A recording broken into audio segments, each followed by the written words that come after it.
महाराष्ट्राच्या शेतकऱ्यांना 2019 साली महात्मा फुले कर्जमाफी योजनेमध्ये ज्यांना कर्जमाफी झाली होती त्या शेतकऱ्यांना आपण 50,000 रुपये आणि वरची ओटीमध्ये त्यांनी भरल्या तर 50,000 लाभ देणार होतो. परंतु आता त्यांनाही सरसकट 2 लाख रुपये देण्याचा निर्णय या राज्याचे मुख्यमंत्री देवेंद्र फडणवीस साहेब असतील, एकनाथजी शिंदे साहेब असतील, सुरेंद्रवणी पवार असतील यांच्या मार्गदर्शनाखाली काल जाहीर झालेला आहे. खरं तर हा निर्णय हा ऐतिहासिक निर्णय आहे की खरंच राज्याच्या मुख्यमंत्र्यांचं मी महाराष्ट्रातील एक शेतकऱ्याचं एक कृषी मंत्री म्हणून एक शेतकऱ्याचा मुलगा आहे नात्यानं आजची राज्याची कुठली आर्थिक परिस्थिती अडचणी असताना सुद्धा आणि कुठलीही निवडणूक डोळ्यासमोर नसताना सुद्धा या राज्याच्या मुख्यमंत्र्यांनी हा खूप मोठा निर्णय माझ्या शेतकऱ्यांसाठी घेतलेला आहे. कृषी मंत्री म्हणून मी मान्य मुख्यमंत्री महोदयांचे मी आभार मानतो. सारखी डेडलाईन चुकली, आता अंमलबजावणी कधी?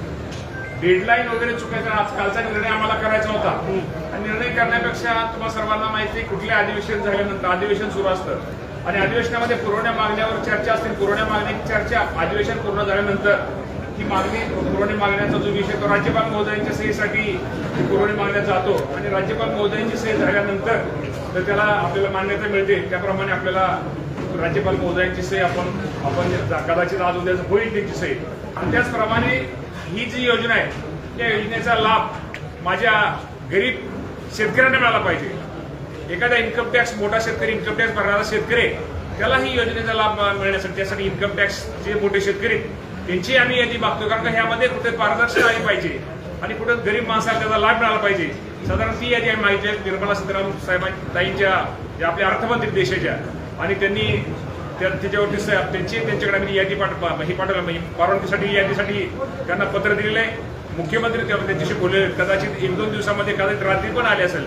1-2 दिवसामध्ये ती यादी आम्हाला निर्मला सीतारामन साहेब सही झाल्यानंतर यादी त्यांची सगळी तयार आहे. फक्त त्यांना अर्थमंत्र्यांची परवानगी लागते. त्यामुळे ती यादी झाल्यानंतर राज्यपाल महोदयांचे आता बऱ्यापैकी कदाचित आज उद्या होईल. ते झाल्यानंतर शेतकऱ्यांना लवकरात लवकर ही कर्जमाफी ही देण्यात येईल. ज्या शेतकऱ्यांनी खरं तर रेग्युलर कर्ज भरलं, ज्या शेतकऱ्यांनी पाठीमागच्या वेळेस रेग्युलर कर्ज भरलं त्यांना 50,000 रुपये अनुदान भेटणार होतं पण अनेक बँकांनी ते शेतकऱ्यांना दिलं नाही. मग ह्यावेळेस काय परत यावरती या बाबतीमध्ये अशी कुठली जर बँक जर शेतकऱ्यांना जर अनुदान आपलं प्रोत्साहन अनुदान देणार नसेल तर नक्की त्या बँकेवरती कारवाई आम्ही करण्याची शिफारस करू. महाराष्ट्रामध्ये सध्या पोलीस बेबीचे सध्या सुसर अशा बोगस कंपन्यांवरती गुन्हा दाखल करण्यासाठी कोणता कठोर कायदा आणण्याची गरज आहे? कठोर कायदा आणण्यापेक्षा ह्यांना खरंच कठोरात कठोर शिक्षा दिली पाहिजे. असं कायदे तर आहेतच.